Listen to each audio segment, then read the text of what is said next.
25 April 2026 বিশ্ব রাজনীতির কেন্দ্রবিন্দুতে আবারও বিস্ফোরক এক প্রশ্নের জন্ম দিল। বিশ্বের সবচেয়ে শক্তিধর রাষ্ট্রের প্রধানের উপর তৃতীয়বার প্রাণঘাতী হামলার চেষ্টা। যদিও বহুবারই হামলা হয়েছে ওনার উপর, তবে এটা কি নিছক বিচ্ছিন্ন ঘটনা নাকি গভীরতর অস্থিরতার লক্ষণ? ডোনাল্ড ট্রাম্পের ওপর আবার কেন হামলা হলো?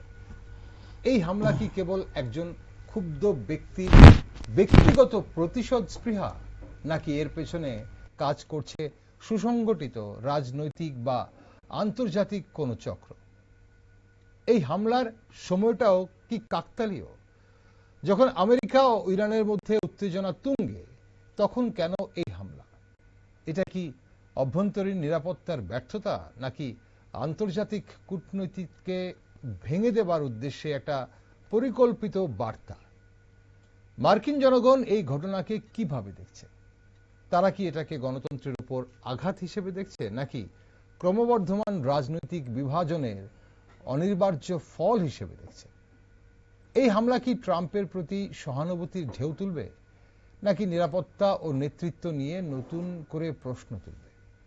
তবে সবচেয়ে গুরুত্বপূর্ণ বিষয়, ইরানের সঙ্গে যে শান্তি আলোচনা চলছিল তার ভবিষ্যৎ কি? এই হামলার পর কি আমেরিকা আরো কঠোর অবস্থানে যাবে? শান্তি বৈঠক কি ভেস্তে যাবে, নাকি উল্টোভাবে এই ঘটনার উত্তেজনা কমানোর জরুরি প্রয়োজনকে আরো স্পষ্ট করে তুলবে? নমস্কার, আমি দীপেন, আর আপনারা দেখছেন নিউজ ভ্যানগার্ড।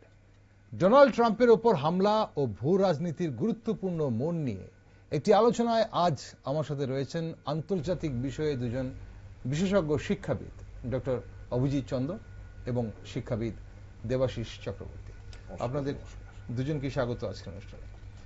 দেবাশিস বাবু, এই যে ট্রাম্পের ওপর বারবার হামলার চেষ্টা, এটা কি আমেরিকার অভ্যন্তরীণ রাজনৈতিক মেরুকরণের একটা চরম বহিঃপ্রকাশ বলে মনে করেন, নাকি এর সঙ্গে আন্তর্জাতিক শক্তির কোনো গোপন সংযোগ খুঁজে দেখা উচিত এই মুহূর্তে? আপনার দর্শকদের নমস্কার জানিয়ে আমি আমার আলোচনা শুরু করছি। দেখুন, এই যে বিষয়টা নিয়ে আজ আলোচনা হচ্ছে, সেটা সম্বন্ধে আমরা খুব একটা বেশি কিন্তু অথেন্টিক কোনো কিছু জানি না। যা জানি সোশ্যাল মিডিয়া বা ডিজিটাল মিডিয়া বা ইলেকট্রনিক মিডিয়ার মারফতে যা জানার জেনেছি। আমি ফক্স নিউজ ফলো করেছিলাম, ওখানে কিছু ওদের যেদিন ঘটনাটি ভোরবেলা ঘটে, তারপর সকাল 9টা নাগাদ আমি ওদের ফক্স নিউজ বলে একটি চ্যানেল আছে, ওখানে আমি খেয়াল করছিলাম যে কি ঘটনা। তো সেখানে বিশেষ কিছু জানা যায়নি। যে আক্রমণ করেছিল যে লোকটি, ওনাকে ধরা হয়েছে উইথ ফটোগ্রাফ, ফক্স নিউজ প্রকাশ করে, এবং উনি একজন মেকানিক্যাল ইঞ্জিনিয়ার, লস অ্যাঞ্জেলসের কোনো একটি ইউনিভার্সিটিতে পড়ান, তাছাড়াও নাসার সাথে নাকি যুক্ত। তো দেখুন, এই ট্রাম্পকে আক্রমণ, অ্যাসাসিনেশন অ্যাটেম্পট যেটা, সেটা এই প্রথম নয়। আপনি খেয়াল করবেন, ট্রাম্পের উপর একটা মারাত্মক আক্রমণ হয়েছিল, সেটা হচ্ছে জুলাই 13, 2024-এ পেনসিলভেনিয়াতে। হ্যাঁ, বাটলার, পেনসিলভেনিয়াতে। ভদ্রলোকের নাম হচ্ছে টমাস ম্যাথু ক্রুকস। 20 বছর বয়স ছিল, এবং একটা রুফটপ থেকে ওনাকে গুলি করা হয়, এবং আশ্চর্যজনকভাবে স্নাইপার যখন হয়, সে অভিজ্ঞ হোক আর অনভিজ্ঞ হোক, 300 মিটার দূর, 300 মিটার বা 300 ফিট দূর থেকে যখন করছে, এবং সেটা টার্গেট লাগে না, এবং কানের পাশ দিয়ে বেরিয়ে যায়, এবং কানটা ইয়ে হয়, আমরা দেখেছি। এবং উনি ফাইট বলে ওনাকে উনি বেরিয়ে যান, এসকর্টেড হয়। তো এখানে একটা জিনিস, যে সে যে স্নাইপার এসেছিল, সে অভিজ্ঞ অনভিজ্ঞ হোক, এত কাছাকাছি থেকে এরকম টার্গেট মিস করাটা, এটা আশ্চর্য লাগে। যাক, এটাকে আমি কনস্পিরেসি ভাববো না, হয়তো হয়ে গেছে। তার আগে আমরা দেখেছি সেপ্টেম্বর 2020-তে এক কানাডিয়ান ভদ্রমহিলা ওনাকে একটা চিঠি পাঠান, খামের মধ্যে রাইজেন বলে একটি কেমিক্যাল লাগিয়ে দেওয়া হয়। উনি হয়তো ভেবেছিলেন যে উনি ওই খামটা খুলবেন, খুললে পরে রাইজেন কেমিক্যালটা ওনার হাতে লাগবে এবং হয়তো মারাত্মক কিছু হলেও হতে পারে। সেপ্টেম্বর 2024 ট্রাম্প ইন্টারন্যাশনাল গলফ কোর্সে ওয়েস্ট পাম বিচে এরকম এক ভদ্রলোক রাইফেল নিয়ে ঢুকে যান এবং ওনার সিকিউরিটিরে ওকে রেজিস্ট করে। 22 ফেব্রুয়ারি 2026 ওনার যে মার-a-লাগোতে যে ওনার রেসিডেন্সিয়াল হাউস আছে ওখানেও সিকিউরিটি ব্রিচ করে ঢুকে যায়, তারপর রেজিস্ট হয়। তারপর আপনার লাস ভেগাসে 2016-তে মানে ওনার প্রথম টেনিওরে ওরকম একজন লোক অ্যাটেম্প করে ওনাকে, মানে প্রথম টেনিওরে আগে হবে তাহলে, কারণ 17 থেকে 21 অবধি ছিলেন প্রথম। 2016-র কথা বলছি, 2016 আগ মুহূর্তে। তাহলে তো লাস ভেগাসে যেটা করেছিল উনি একজন ব্রিটিশ ন্যাশনাল ছিলেন। মজার ব্যাপার হচ্ছে যে 2017-তে আমেরিকান, তখন উনি আমেরিকার প্রেসিডেন্ট। তো আমরা জানি যে উনার যে গাড়িটা ছিল এটা হচ্ছে লিমুজিন, ওটাকে যেটাকে বলে বিস্ট। এটা পুরো বিভিন্ন রকমের bullet proof with full arm থাকে। সেই গাড়িটাকে ফর্কলিফট দিয়ে, ফর্কলিফট আপনি নিশ্চয়ই জানেন যে আমাদের ওয়ারহাউস গুলোতে যে ফর্কলিফট থাকে, ওই যে মালগুলো তুলে নিয়ে এক জায়গা থেকে অন্য জায়গায় নিয়ে যাওয়ার, সেই আমাদের এখানে আপনার মিউনিসিপ্যালিটি দেখবেন ববকেটের মতো ছোট ছোট ওরকমই সামনে একটা ইয়ে থাকে, এটাকে লিফট করা যায়। এই ফর্কলিফট দিয়ে ওটাকে তোলার চেষ্টা করেছিল। ভেতরে ছিলেন কিনা জানি না, কিন্তু এটা সোশ্যাল মিডিয়াতে এটা মানে প্রচার আছে। আমি বলছি এরকম মানে this is not the first time, যেন সেভারাল টাইম ওনার উপর অ্যাসাইনেশনের অ্যাটেম্প্ট হয়েছে। এবার সোশ্যাল মিডিয়াতে বা অন্যান্য জায়গায় বিভিন্ন রকমের থিওরি চলে আসছে যে এরকম, কারণ দেখুন আমেরিকার প্রেসিডেন্টকে যে সিক্রেট সার্ভিস ওনাকে সিকিউরিটি কভার দেয়, সারা বিশ্বের মধ্যে secret service one of the most pioneer.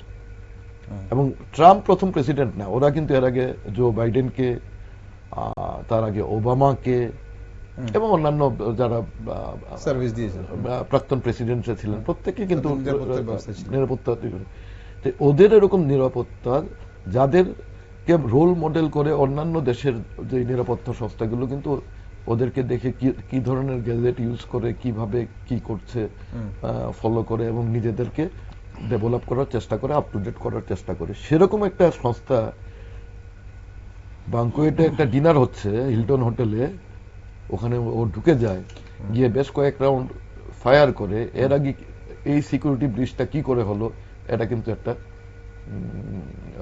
বিরাট বড় প্রশ্ন থেকে যায়।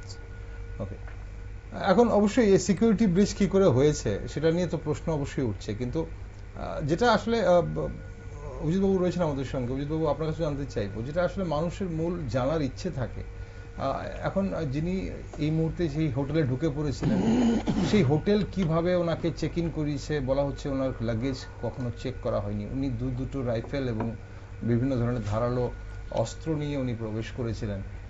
যদি তাই হয়ে থাকে তাহলে কেন ওনাকে এত চেক করা হলো না? ওনার সঙ্গে বলা হচ্ছে যারা, আমি একটু বলি, আরেকটি জিনিস থিওরি আসছে যে হোটেল যারা গেস্ট এসেছিল ওদেরকে তো চেক করা হয়েছে, কিন্তু এর আগে যারা হোটেলে যে বোর্ডার হিসাবে চেক ইন করেছিল, হয়তো 2-3 দিন থাকছিল, তাদেরকে হয়তো বা চেক করা হয়নি, এরকম একটা কিন্তু থিওরি উঠে আসছে। এখন প্রশ্ন হচ্ছে সেটা আমরা আসবো, আমরা কেন চেক করা হয়নি এবং এটা কেন এই ধরনের একটা সিকিউরিটি ব্রিচ হলো। কিন্তু ব্যাপারটা হচ্ছে যে এটা কি অভ্যন্তরীণ রাজনীতির একটা মেরুকরণের একটা চরম বহিঃপ্রকাশ, যেটা আমরা জানতে চাইছিলাম, যে আমেরিকার যেটা প্রধান শক্তিধর রাষ্ট্র একটা বিশ্বের, সেই রাষ্ট্রের প্রধানকে বারবার এই ধরনের হামলা যখন শিকার হতে হয় তখন আমরা কি ধরে নেব, বা এটা কতটুকু আভাস পাওয়া যায়? অ্যাকচুয়ালি আমেরিকাতে মানে ইউনাইটেড স্টেটস আমেরিকাতে এটা তো প্রথমবার নয়। আমরা জানি জন এফ কেনেডি কিন্তু হত্যা হয়েছিল। ওদের সবচেয়ে পুরনো যে আমরা যে খবরগুলো জানি, আব্রাহাম লিঙ্কনকে মারা হয়েছিল, উনিও গুলি খেয়ে মারা হন। ফলে আমেরিকাতে এই ঐতিহাসিকগতভাবে প্রেসিডেন্ট যে গুলি খেয়েছে বা বিভিন্ন মারা গেছে তার একটা ইতিহাস আছে। ট্রাম্পের ক্ষেত্রে ব্যাপারটা হলো প্রায় ঘটছে এটা, গত প্রায় 9 বছরে 3-4 বার হয়ে গেছে। এটা জানি না কেন আমেরিকার প্রেসিডেন্টকে বলা হয় পৃথিবীর সর্বশক্তিমান ব্যক্তি, তো এতবার কেন হচ্ছে এটাও কিন্তু একটা ভাববার বিষয়। কিন্তু প্রতিবারই যখন এই ঘটনাটা ঘটে তারপরে কিন্তু আর বেশি দূর এগোয় না যে এর পেছনে কি আছে, কি হলো, কেউ বলছে পাগল, কেউ বলছে ব্যক্তিগত, মানে এর আগে যতগুলি ঘটনা ঘটেছে এটা প্রমাণিত হয়নি যে কোনো বড় দেশ বা কোনো উগ্রবাদী সংস্থা এর পেছনে আছে, জড়িত আছে। বাট এটাও প্রমাণিত হয়নি যে নিজের টিআরপি বাড়ানোর জন্য এটা ফলস ফ্ল্যাগ অপারেশন নিজেরাই করেছে। ফর দ্যাট রিজন স্ক্রিপ্টেড বলেও প্রমাণিত এখনো পর্যন্ত হয়নি। আমেরিকানরা এই ব্যাপারে কিন্তু খুলে কোনোবারই কিছু বলে না, এটাও কিন্তু ঘটনা। সিআইএ বলুন, তার নিজেদের যে ইন্টারনাল সিকিউরিটি আছে এরাও কিন্তু খুব একটা কিছু বলে না। তবে এবং প্রতিবারে দেখা যাচ্ছে লোন উলফ, অর্থাৎ একজন, এমন যে দল বেঁধে গিয়ে সাংঘাতিক কিছু নিয়ে অ্যাটাক করছে। প্রতিটি ক্ষেত্রেই দেখবেন, দেবাশবাবু বললেন স্নাইপার রাইফেল, কেনেডিও স্নাইপার রাইফেল দিয়ে মেরেছে, লিঙ্কন তো ওদের পিস্তল দিয়ে মেরেছে, এরকম কিছু একটা, কোনো একজন ব্যক্তি কোনো একটি অস্ত্র নিয়ে অ্যাটাক করে এবং অদ্ভুতভাবে পৌঁছেও যায় ওনার কাছে। হ্যাঁ, তো এই পুরো ব্যাপারটা আমেরিকা কোনোবারে কিন্তু খোলসা করেন আলটিমেটলি কি হয়েছে। ফলে আমাদের স্পেকুলেশন করা ছাড়া আর কিছু এই মুহূর্তে আমরা করতে পারছি না। ওকে, এখন আরেকটা বিষয় হচ্ছে যে এই যে একজন মানুষের ওপর এভাবে হামলা, এবং তাও বিশ্বের একদম শক্তিধর রাষ্ট্রের প্রধানের উপর, এটা কি মানে মানে এই যে এটি একজন মানুষের ওপর হামলা, মানে একটা মানুষের ওপর হামলা, ডোনাল্ড ট্রাম্পের ওপর হামলা হচ্ছে, নাকি এটা রাষ্ট্রের নীতি, নিরাপত্তা বা এই যে বৈশ্বিক ভারসাম্যের উপর সরাসরি একটা চ্যালেঞ্জ বলে আপনারা দেখছেন? না, প্রতিবারই হামলার পর দেখা যাচ্ছে যে খবরগুলো বেরিয়ে আসে, মানে যেটা পেপারে আসে সেটা হলো সাধারণত যে ব্যক্তিগত কোনো কিছু। হ্যাঁ, প্রতিবারই উনার উপর খাপ্পা থাকে। হ্যাঁ, উনার খাপ্পা মানে উনার নীতির উপর খাপ্পা, উনি যে ধরনের নীতিগুলি নেন হয়তো বা এটার উপর খাপ্পা থাকে। হ্যাঁ, এইটাই কিন্তু হয়। আর্থিক নীতি বলুন, তার সামাজিক নীতি বলুন, পররাষ্ট্রনীতি বলুন, মিলিটারি নীতি বলুন, আরো অনেক ব্যাপার আছে। এইগুলি কিন্তু ওই যে বললাম পুরোপুরি খোলসা করে কিন্তু কেউ কিছু বলে না। এর আগে যতবার হামলা হয়েছে আমরা স্পেকুলেশন করতে পেরেছি, এইটা না সেটা, কয়দিন পর দেখবো চুপচাপ হয়ে যায়। তো এইবার যেটা হয়েছে এটা আর প্রতিবার হলের মধ্যে হয়, অনেকে থাকে, একা একা হয় না, হলের মধ্যে, যেমন এবারও হয়েছে। তো এই ব্যাপারগুলো নিয়ে এখন তো স্পেকুলেশন করতে হচ্ছে আমাদেরকে যে অন্যবারের মতো হয়তো বা ট্রাম্পের প্রতি উনার বীতশ্রদ্ধ হয়ে গেছেন, এটাই আমরা বলতে পারি। এছাড়া এবার দেবাশবাবু, এবার যিনি এসেছিলেন বা মানে ট্রাম্পকে মানে খুন করার জন্য যে উনি প্রয়াস করেছিলেন, উনি নাকি ওনার পরিবারে বলতেন, যতটুকু আমরা খবরে শুনছি, উনি ওনার পরিবারে বলতেন যে আমি বিশ্বে একটা বড় পরিবর্তন নিয়ে আসবো। তাহলে কি এই যে কথাটা, এটা কিসের ইঙ্গিত দিচ্ছে, এটা কি বার্তা দিচ্ছে? উনি কি তাহলে ব্যক্তি ট্রাম্পের উপর মানে ক্ষুব্ধ ছিলেন, নাকি ওনার প্রতিশোধ নেবার জন্য উনি এই কাজটা করেছেন, নাকি যে নীতিটা, আমেরিকার যে নীতিটা এই মুহূর্তে চলছে সেটাতে হয়তো একজন আমেরিকান হয়েও উনি খুশি ছিলেন? দেখুন, আমরা হালে দেখেছি যে বিশেষ করে ট্রাম্পের সেকেন্ড টেনিউরে যে উনি প্রেসিডেন্ট পদে আসীন হন 20 জানুয়ারি 2026। উনি জেতার আগে কিন্তু মানে সারা বিশ্বে ওনাকে নিয়ে একটা ক্রেজ ছিল যে উনি একটা কিছু করবেন, যেরকম একটা অস্থিতিশীলতা ছিল বিভিন্ন পর্যায়ে, বিশেষ করে জিও পলিটিক্সে। তো লোকের কিন্তু একটা আশা ছিল যে উনি হয়তো এসে, কারণ সবাই জানতো উনি একরোখা পাক্কা বিজনেসম্যান এবং উনি এত কূটনীতির ধার ধারেন না, যেটা মনে হবে করার সেটা করবে। তো নিশ্চয়ই তিনি করেছেন। উনি সেকেন্ড টার্ম ওনার যখন শুরু হয় তারপর করেছেন যে ট্যারিফ নিয়ে। তো ট্যারিফ নিয়ে যখন করতে যান, যখন যার মানে মনে হচ্ছে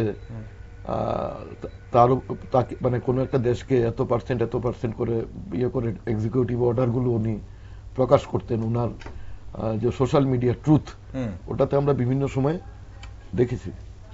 এবং সাম্প্রতিককালে আপনি দেখুন ভেনিজুয়েলাতে হঠাৎ করে ভেনিজুয়েলার প্রেসিডেন্টকে মার্কোসকে এবং ওনার সাথে ওনার স্ত্রীকে রাতারাতি ওনাকে এয়ারলিফট করে অ্যারেস্ট করে নিয়ে চলে আসে নিউ ইয়র্কে কোর্টে ওনাকে প্রডিউস করা হয়। তারপর আমরা দেখেছি যে সাম্প্রতিককালে ইরানে যে হামলাটা হয়েছে, ইরানে হামলা হয়েছে ঠিক আছে, কিন্তু সারা বিশ্ব কিন্তু ইরানের উপর হামলার ফলে সাফার হচ্ছে না, যে হরমুজ স্ট্রেট এরকম আজ পর্যন্ত হরমুজ স্ট্রেট স্বাভাবিক হয়নি।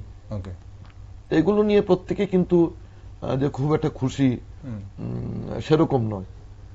দৈনন্দিন জীবনে অনেকের উপরই প্রভাব পড়ছে, আমাদের এখানে যেমন প্রভাব পড়ছে রান্নার গ্যাস বা অন্যান্য ব্যাপারে, ঠিক তেমনি আমেরিকা তো সেরকম প্রভাব পড়ছে, কারণ বিশ্বের একটা বৃহৎ তেল গ্যাস ওই স্টেট দিয়ে রপ্তানি হয়। তো ওভারঅল আমার মনে হয় যে এই সাম্প্রতিককালে যে ঘটনাগুলো ঘটেছে এটাতে হয়তোবা মানুষ বীতশ্রদ্ধ হতে পারে। এবং সবচেয়ে মজার বিষয় যে 20 জানুয়ারি 2026-এ যেদিন উনি প্রেসিডেন্ট পদে সেকেন্ড টার্ম আসীন হন, তখন ওনার ইয়ে ছিল, এটাকে কি বলে, ওনার প্রভাব ছিল আর কি, যেটা মানে লোকের মধ্যে 47% ওনার ইয়ে ছিল, এবং হালে দেখা গেছে সেটা ডিপ ডাউন করে 39% এসছে। 8% মানুষের উপর ওনার প্রভাব কমে গেছে। এছাড়াও আরেকটি হচ্ছে যে সামনে আপনার আমেরিকার মিড টার্ম ইলেকশন নভেম্বরে, অনেক কিছু ব্যাপার আছে যেটা ডক্টর চন্দ্র বললেন যে আমরা সেরকম অথেন্টিক কিছুই জানতে পারছি না। সংবাদপত্র বা সোশ্যাল মিডিয়াতে বিভিন্ন রকমের কথাবার্তা আলোচনা হয়, কিন্তু আরেকটা মজা হচ্ছে যেটা হচ্ছে যে আমেরিকা যখন ইরানকে আক্রমণ করলো এবং ইরানের ফার্স্ট লাইন পুরো ধ্বস্ত করে দিয়েছে, ওদের এয়ার ডিফেন্স ধ্বস্ত করে দিয়েছে, আলী খামেনি কে মেরে ফেলা হয়েছে, এবং ওনার যে উত্তরসূরি ওনাকেও একদম প্র্যাকটিক্যালি ফিগার আউট করে দিয়েছে, ওনাকেও দেখা যাচ্ছে না। তো আমিও শুনেছি এরকম যে এরকম ইরান থেকে একটা বলা হয়েছে, এবং এটা সোশ্যাল মিডিয়াতেই চর্চা হয়েছে যে ইরান নাকি বলেছে যে এবার মিস হয়ে গেল আগামীবার মিস হবে না, এরকম কথা নাকি শোনা যাচ্ছে, কিন্তু এটার এত কংক্রিট কোনো প্রুফ নেই। যেখানে ইরানের পুরো ফার্স্ট লাইন ধ্বস্ত হয়ে গেছে, ইরানকে এরকম ভাবে একদম পুরো ম্যাসাকার করে দিয়েছে, এই জায়গায় গিয়ে আইআরসিজির কি এতটা গার্ডস আছে যে বিশ্বের সবচেয়ে শক্তিশালী রাষ্ট্রনায়ক, যার কাছে হোমল্যান্ড আছে, ম্যাক্সিমাম বাজেট উনার, এফবিআই উনার, সেখানে গিয়ে এরা এরকম করতে পারবে? এটা প্রশ্নবোধক থেকেই যাচ্ছে। ঠিক যখন আমেরিকা ইরান সম্পর্ক মানে যুদ্ধ চলছে সেখানে, বা একটা শান্তির দোরগোড়ায় ছিল, তখন এই হামলা, অজিতবাবু এটা কি কাকতালীয় মনে হচ্ছে নাকি কূটনৈতিক প্রক্রিয়াকে নষ্ট করার একটা কৌশলও হতে পারে? দেখুন, সবগুলি অ্যাঙ্গেলে আমাদের বিচার করতে হবে। যে আমেরিকার নিজস্ব নীতি, এছাড়া কোনো দেশ তাকে এটার পেছনে ইন্ধন দিচ্ছে কিনা, তিনটে হতে পারে। একটা লোকে আমেরিকার নীতি, নিজস্ব নীতি যেটা ট্রাম্প নিয়েছে এটার প্রতি বিরক্ত,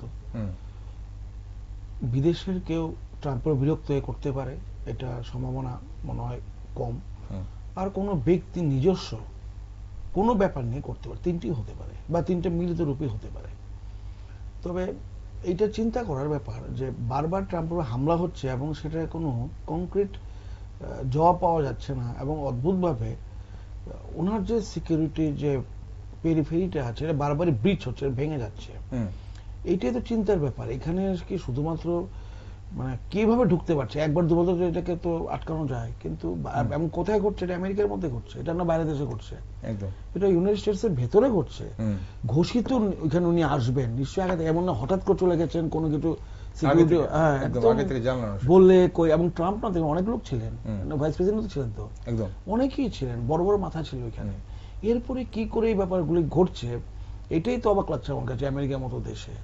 তবে হ্যাঁ, এটা ঘটনা যে বিশ্ব পরিস্থিতি, আভ্যন্তরীণ আমেরিকার পরিস্থিতি সব মিলিয়ে খুব একটা ভালো জায়গাতে এখন আমেরিকা নেই। ফর দ্যাট রিজন অনেকেরই অনেক রকম ক্ষোভ থাকতে পারে। আবার আমেরিকাতে পাগল লোকও আছে যে আমি ফেমাস হওয়ার জন্য করলাম, কিছুই বলা যাচ্ছে না এখন যতক্ষণ না পর্যন্ত ক্লিয়ারলি কোনো কিছু আশা তবে যাচ্ছে। এই যে হামলা, এটা কি মানে বিশ্ব রাজনীতির নতুন মানে একটা মেরুকরণের সূচনা করবে কি? মানে আন্তর্জাতিক শক্তিগুলো কি এবার নতুন করে নিজেদের অবস্থান নির্ধারণ করবে? মেরুকরণ কিন্তু হয়ে আছে, নতুন করে মেরুকরণ হয়ে গেছে। আজকে যে নিউজটা বেরিয়ে এসছে জাস্ট কয়েক ঘন্টা আগে, সেটা সাংঘাতিক। সেটা হলো ইউএই, ইউনাইটেড আরব এমিরেটস, আবুধাবি, দুবাই, শারজাহ, যে 18টা, ওরা ওপেক থেকে বেরিয়ে গেছে বা বেরিয়ে যাচ্ছে, এরা হুমকি দিয়েছে। ওপেক আরব দেশে করেছিল গোটা পৃথিবীকে কন্ট্রোল করার জন্য, তেলের ডিমান্ড সাপ্লাইটাকে করে দামটাকে দেবো, সেখান থেকে ওরা বেরিয়ে গেছে, নাম্বার 1।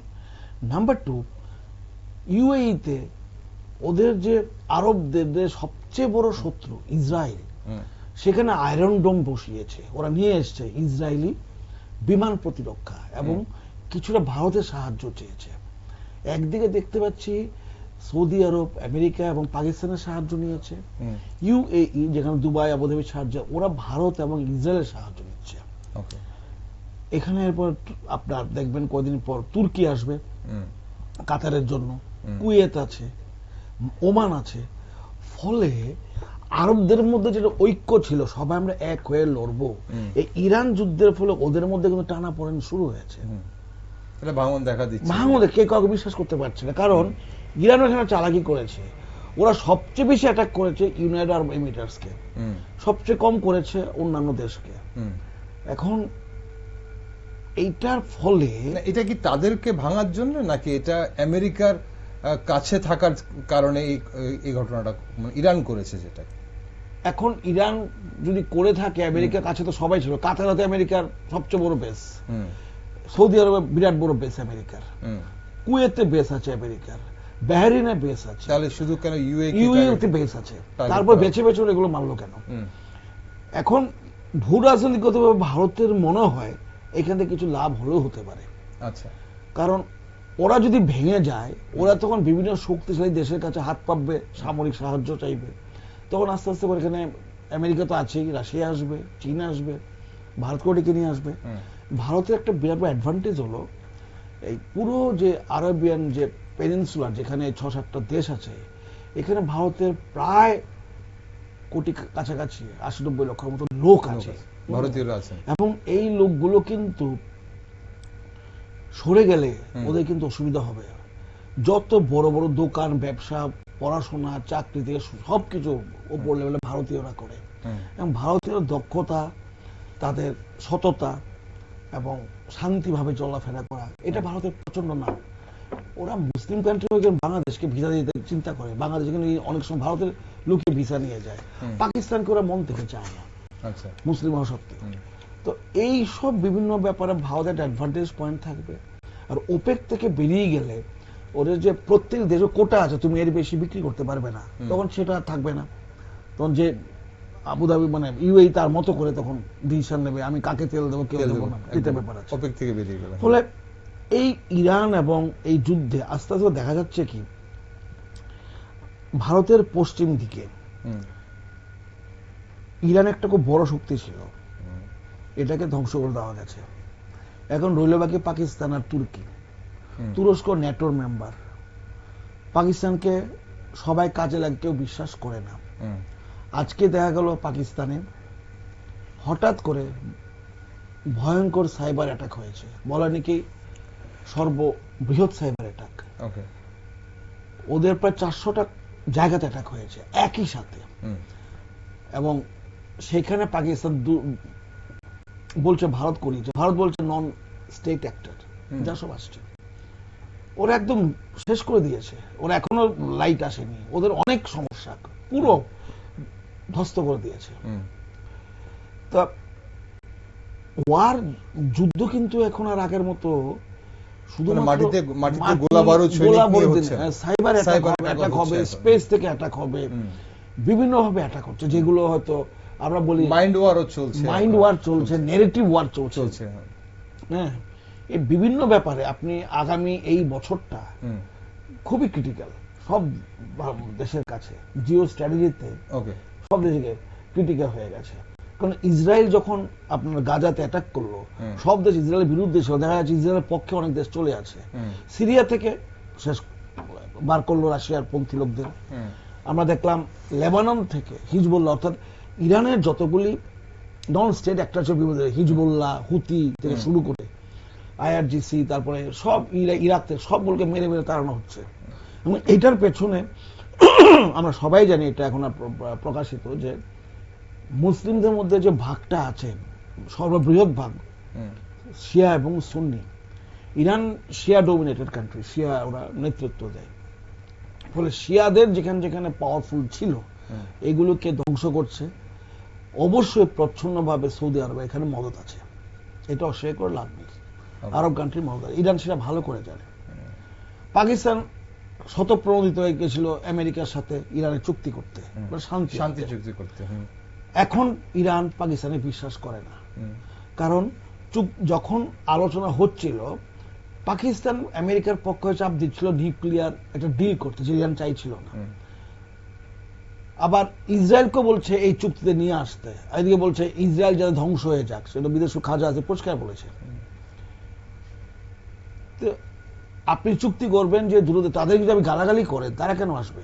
ইরান তখন বিশ্বাসই করছে না, ওরা আসতে চান, বলছে কোথাও হতে। ফলে এই সব মিলে একটা জটিল পরিস্থিতি, তার মধ্যে হামলা, এর মধ্যে আবার ট্রাম্পের উপর হামলা হচ্ছে। তো ওকে, দেবাশিস বাবু, এই যে মানে যদি এই হামলার পেছনে কোনো বৃহত্তর জিওপলিটিক্যাল খেলা থাকে, আমরা এইটা ব্যক্তিগত একটা প্রতিশোধমূলক স্পৃহাই মনে হচ্ছে এই মুহূর্তে যা দেখে বা যা খবরে প্রকাশ পাচ্ছে, কিন্তু যদি কোনো ধরনের বৃহত্তর জিওপলিটিক্যাল খেলা থাকে, তাহলে কোন শক্তিগুলো সবচেয়ে বেশি লাভবান হতে পারে? চীন, রাশিয়া, নাকি মধ্যপ্রাচ্যের অন্য কোনো দেশ? ইউ এর মতো দেশ এখন ওপেক থেকে বেরিয়ে যাচ্ছে বা যেতে চলেছে, কে লাভবান সবচেয়ে বেশি হতে পারে? দেখুন, আমি বিশেষ করে বলবো যে আমেরিকার প্রেসিডেন্ট ডোনাল্ড ট্রাম্প যদি সাম্প্রতিককালে উনি যে সব করেছেন, তাতে একটা জিওপলিটিক্যাল অস্থিরতা আমরা সারা বিশ্বে দেখেছি। সেটা তেল নিয়ে হোক বা ইরান যুদ্ধ নিয়ে হোক, একটা অস্থিরতা কিন্তু বিরাজ করছে। তো এরকম কিছু হলে যারা যারা এসবের জন্য ক্ষতিগ্রস্ত হয়েছে, ওরা যে শক্তিগুলো ক্ষতিগ্রস্ত হয়েছে প্রত্যেকেই কম বেশি লাভবান হবে। আচ্ছা, কিন্তু সেটা কাম্য নয়। কিন্তু উনি যেরকম, যেমন সাম্প্রতিককালে আমি আপনাকে খানিক আগে বলেছিলাম যে ওনার যে সোশ্যাল মিডিয়ার যেটা হ্যান্ডেল আছে ট্রুথ সোশ্যালে, ইন্ডিয়া সম্বন্ধে খুব বাজে রিমার্ক করেছে, হেলো বলে একটা ইয়ে করেছে। এর আগে আবার ইন্ডিয়াকে খুব ভালো দেশ বলতো, মোদি ইজ মাই ফ্রেন্ড, এরকম অনেক কিছু বলেছে। যে কখন কি বলে সেটা নিয়ে মানে আমরা বুঝি না। এর আগে বলেছিল যে ইন্ডিয়ার ইকোনমি ইজ ডেড ইকোনমি। আবার ইন্ডিয়ার সাথে ট্রেড ডিল করার, মানে যখন মাদার অফ অল ডিল হয়েছিল ইউএস সাথে, ঠিক তারপরে উনি চাপে পড়ে যান এবং ইন্ডিয়ার সাথে ট্রেড ডিল করতে উঠে পড়ে লেগেছিলেন। তো ওনার কথার মধ্যে কোনো কনসিস্টেন্সি কখনো পাওয়া যায়নি। এবং ইরান যুদ্ধে উনি ভেবেছিলেন যে 2 দিন বা 3 দিন বা 1 সপ্তাহে এটা শেষ হয়ে যাবে, কিন্তু আজ পর্যন্ত এটা শেষের নাম নেই। হয়তো সেরকম ভাবে ইয়ে হচ্ছে না, কিন্তু এটার ইম্প্যাক্ট তো এখন আছে। যদি একদম পুরো শেষ হয়ে যেত, তাহলে হরমুজ স্ট্রেট দিয়ে ফ্রিলি মুভমেন্ট করতে পারতো শিপগুলো, কিন্তু সেটা এখন এই ঘটনার পর কি মানে আমেরিকা তার পররাষ্ট্রনীতি কি আরো আক্রমণাত্মক মানে করবে বলে মনে করে? এখন উনি খুব ট্যাক্টফুলি খেলবেন যে এই টেনশনটা, কারণ যতক্ষণ টেনশন থাকবে ওনার অর্থনীতির উপরই চাপ পড়ে যাবে না। উনি এটাকে কিভাবে স্থিমিত করা যায় সেই চেষ্টাটাই করবেন। না, এখন যদি ওনার এই ঘটনাটা যদি ওনার মানে প্রমাণিত হয় যেটা অভ্যন্তরীণ ইস্যু এবং আমেরিকার কোনো একজন ব্যক্তির ওনার প্রতি আক্রোশ, বা আমেরিকান কোনো একজন সিটিজেন তার দেশের প্রধানের উপর তার আক্রোশের কারণে এই ধরনের ঘটনা ঘটিয়েছে, আগেও যেরকম হয়েছে, তাহলে বিশ্ব দরবারে ডোনাল্ড ট্রাম্পের ছবিটা কতটা সেখানে নষ্ট হতে পারে, এবং এটা ইরানের সঙ্গে শান্তি যে চুক্তি তার উপর কি কোনো ধরনের প্রভাব ফেলতে পারে? দেখুন, আমেরিকা হচ্ছে সবচেয়ে শক্তিধর রাষ্ট্র। ম্যাক্সিমাম, মানে বললাম না, পৃথিবীর সর্ববৃহৎ বাজেট হচ্ছে ওদের। ওরা সবকিছুই করতে পারে, টেকনোলজি আছে, আর্মস এন্ড এমিনিশনে ওদের মানে super quality of arms and ammunition ওদের কাছে আছে। তো উনি যদি মানে আমেরিকা যদি এই অস্থিরতাটাকে মানে এখন যদি উনি একটা নেগোসিয়েশন বা একটা মানে ইরানের সাথেও যদি উনাকে শান্তি চুক্তি বা কিছু হয়, অবভিয়াসলি উনি একটা আপার হ্যান্ডে থাকবেন। কারণ ইরানিয়ান যে মানে প্রিভিয়াস রিজিম বা বর্তমান রিজিম যেটা করেছে সেটাও তো খুব একটা কাঙ্ক্ষিত ছিল না, না? হুতি বা ওরকম লেবাননের সেই এদেরকে ওরা সাপ্লাই দিত আর্মস অ্যামিউনিশনের, সবাই জানে। সেটাকে যদি তার জন্যই তো ইসরায়েল এবং আমেরিকা যৌথভাবে ইরানের উপর আক্রমণ করেছে। এখন করে সেটাকে কন্ট্রোলে রাখতে পারেনি। অ্যাজ এক্সপেক্টেড উনি যেটা ভেবেছিলেন যে হয়তো সপ্তাহখানেকের মধ্যে বা 1 মাসের মধ্যে এটা শেষ হয়ে যাবে, সেটা তো মানে সেটা হয়নি।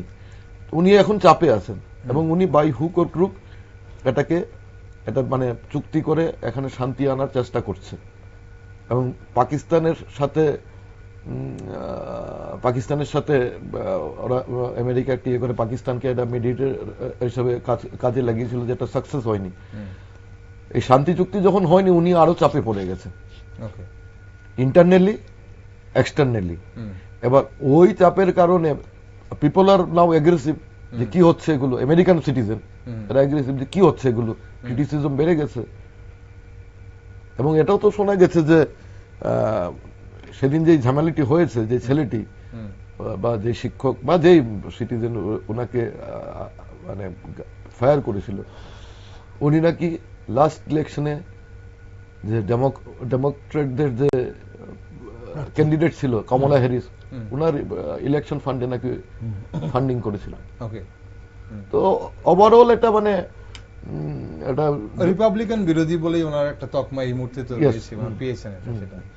ওকে, অভিযোগ এই যে মার্কিন জনগণের মধ্যে এই যে ঘটনাটা, এটা কতটা ভয়, ক্ষোভ বা এই যে যেহেতু মিড টার্ম ইলেকশন আসছে, সমর্থনের ঢেউ তুলতে পারে বলে মনে করেন? এখানে কি ডোনাল্ড ট্রাম্প একটা যেটা বলছিল যে অনেকটা ক্ষোভ বেড়ে গেছিল দেশের অভ্যন্তরীণ এই ব্যাপারগুলোতে, সেখানে কিছু সিম্পেথি পেতে পারেন ডোনাল্ড ট্রাম্প? অবশ্যই পেতে পারেন, কারণ এটা দেখা গেছে কাগজে আপনি মারতে যান খুন করে, তাহলে বোঝা যায় যে এটা কেউ সভ্য দেশে এটা ঠিক না, আর কি কাউকে শারীরিকভাবে মেরে দেওয়াটা। এখানে আমি কিছু জিনিস অ্যাড করি। আমেরিকার উপরে কিন্তু এখন প্রচুর চাপ আছে। কিরকম? দেখুন, এই যে যুদ্ধটা যে হচ্ছে ইউক্রেন রাশিয়ার যুদ্ধ, তার একটা বিরাট খরচ এবং মিলিটারি আমেরিকা দিচ্ছে। ইসরায়েলের সাথে যে গাজার যুদ্ধ হলো, যেটা হামাসের সাথে, সেটার প্রচুর অস্ত্র টাকা আমেরিকা থেকে গেছে। তারপরে আপনি দেখুন ভেনেজুয়েলার যে অ্যাকশনটা হলো, এটা প্রায় 2 মাস আমেরিকা জাহাজ রেখেছিল, প্ল্যান করেছে, যদিও শেষ হয়ে গেছে। সেখানে প্রচুর অস্ত্র টাকা খরচ হয়েছে। আমেরিকার একটা বিরাট বড় খরচ মিলিটারি, সামরিক, অর্থনৈতিক। এটা তাইওয়ান জাপানের এই যে প্যাসিফিক ওশানে আছে, তাইওয়ান যে কোনো মুহূর্তে অ্যাটাক করতে পারে চায়না, মানে পিআরসি। ফলে এখানে তাকে রাখতে হচ্ছে। এর সাথে এসছে ইরানের যুদ্ধ। এছাড়া আমেরিকা ন্যাটোর জন্য এবং নিজেকে বাঁচানোর জন্য নর্থ আমেরিকাতে প্রচুর টাকা এবং অস্ত্র খরচ করে। এই পুরো জিনিসটা গোটা পৃথিবীতে আমেরিকার 200টার উপর ছোট ছোট কেন্দ্র আছে, মিলিটারি সেন্টার, এয়ারফোর্স, নেভি, এরকম। এখন এইগুলো মেনটেন করতে গিয়ে মনে হয় ওদের যেটা খরচ যেগুলো আছে, হেলথ, এডুকেশন, যে ধরনের সোশ্যাল সার্ভিস সেক্টরে যে খরচগুলো আছে, এগুলো হয়তো বা কিছু কাটছাট করতে হচ্ছে। এবং আমেরিকার ইকোনমি কিন্তু মানে জিডিপি ডেট রেশিও, এটা কিন্তু খুবই খারাপ অবস্থা দিয়ে গেছে। এবং আমরা যেটা বর্তমানে বলি যে উন্নত দেশ ব্রিটেনের 100 টাকা জিডিপি, তার দেনা আছে 113 টাকা না 140-30 টাকার মতো এসছে। ফ্রান্সের একই অবস্থা, ইটালির একই অবস্থা, ইউরোপের যতগুলি বড় বড় দেশ, জাপানের খুব খারাপ অবস্থা, দেশ সর্বোচ্চ চলে গেছে। যতগুলি উন্নত দেশ, তাদের যে ঋণের পরিমাণ, তাদের গ্রস ডোমেস্টিক প্রোডাক্ট ছাড়িয়ে গেছে। আর ওইসব দেশ হলো পুরোপুরি আপনার ক্যাপিটালিস্ট কান্ট্রি। ওরা আমাদের মতো এরকম সার্ভিস সেক্টরে খুব একটা খরচা করে না, ওইখানে আপনার সবকিছু নিজেকেই করতে হয়। ফলে হতে পারে আপনি যে কথা বলবেন, এর মধ্যে আবার কিউবাতে আমেরিকা হুমকি দিয়ে রেখেছে কিউবা দখল করবে, কিউবা অবরোধ করে দিয়েছে এবং ভেনেজুয়েলার তেল কিউবায় আসছে না। এবং সেই ব্যক্তিটি যদি দেখা যায় এই অনেকগুলি কারণে মিলিত স্বরূপে আমেরিকাতে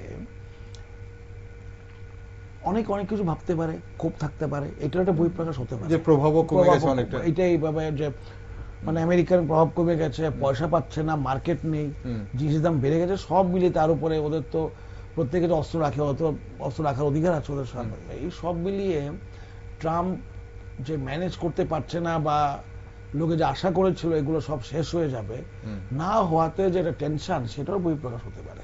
ওকে, দেবশবাবু, অনুষ্ঠানের সময় ফুরিয়ে যাচ্ছে, একটা শেষ প্রশ্ন, ভারতের জন্য এই পরিস্থিতি কতটা উদ্বেগজনক?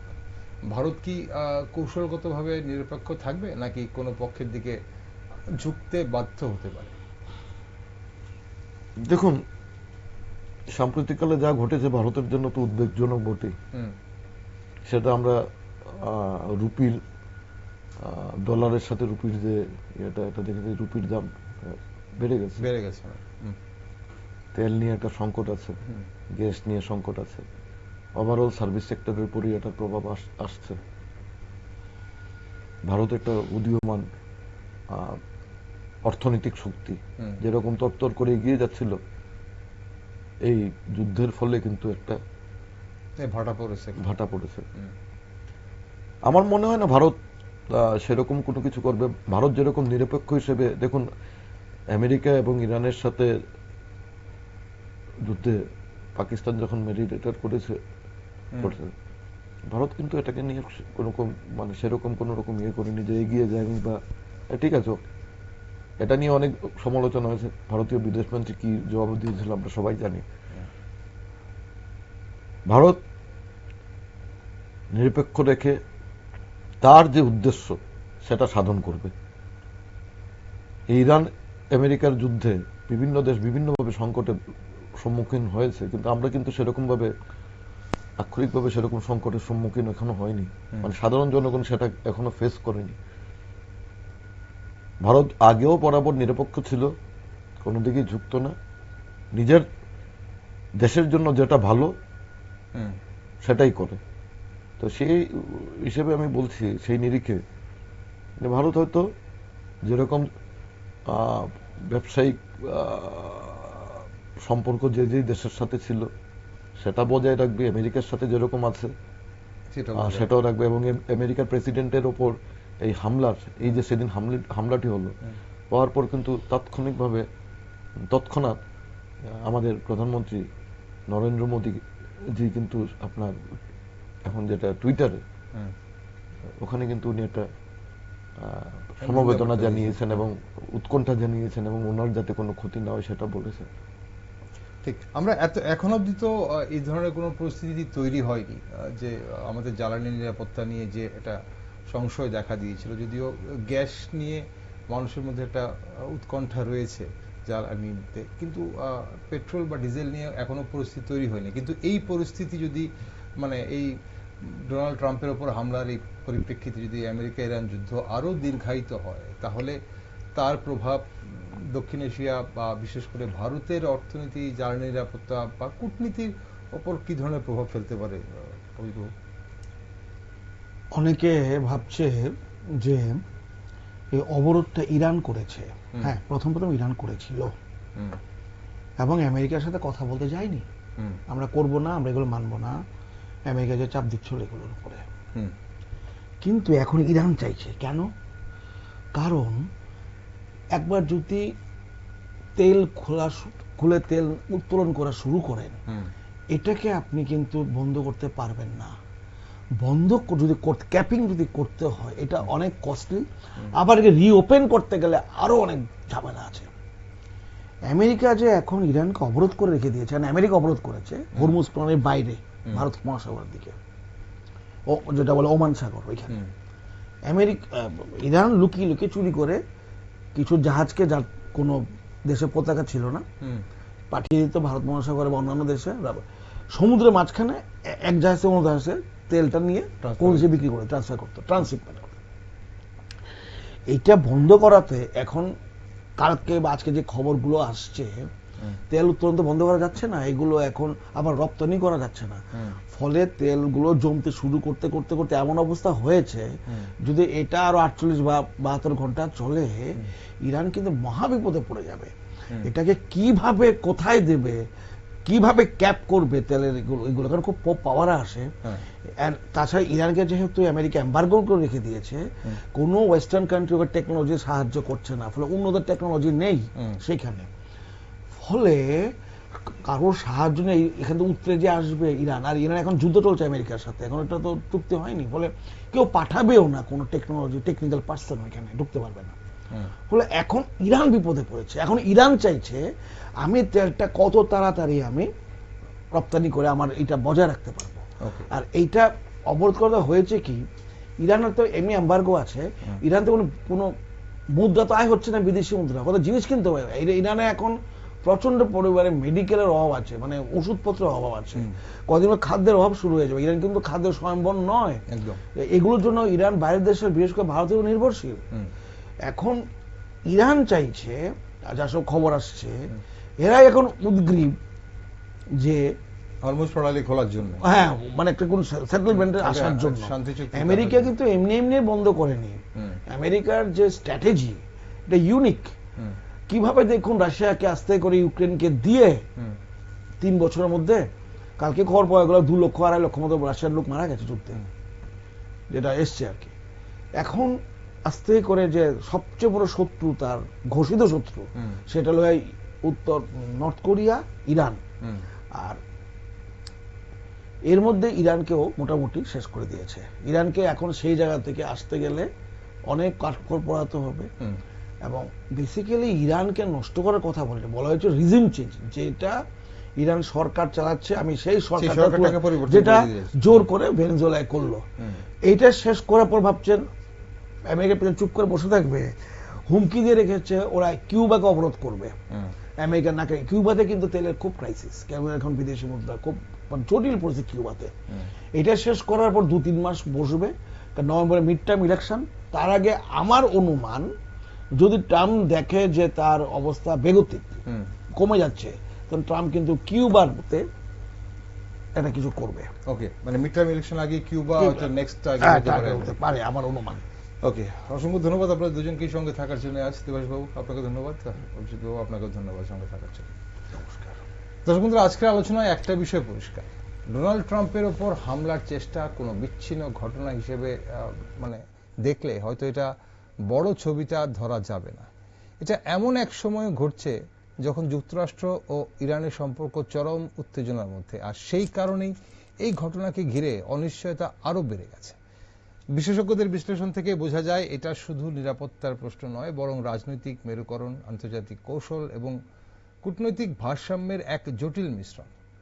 এই হামলা কি পরিস্থিতিকে আরো সংঘাতের দিকে ঠেলে দেবে, নাকি উল্টোভাবে সংলাপের প্রয়োজনীয়তাকে সামনে নিয়ে আসবে, সেটাই এখন দেখার। সব মিলিয়ে বিশ্ব রাজনীতি এখন এক স্পর্শকাতর মোড়ে দাঁড়িয়ে আছে। সঙ্গে থাকুন, দেশ দুনিয়ার সব খবর, আপডেট এবং টকশো দেখার জন্য চোখ রাখুন শুধুমাত্র নিউজ ভ্যানগার্ডে।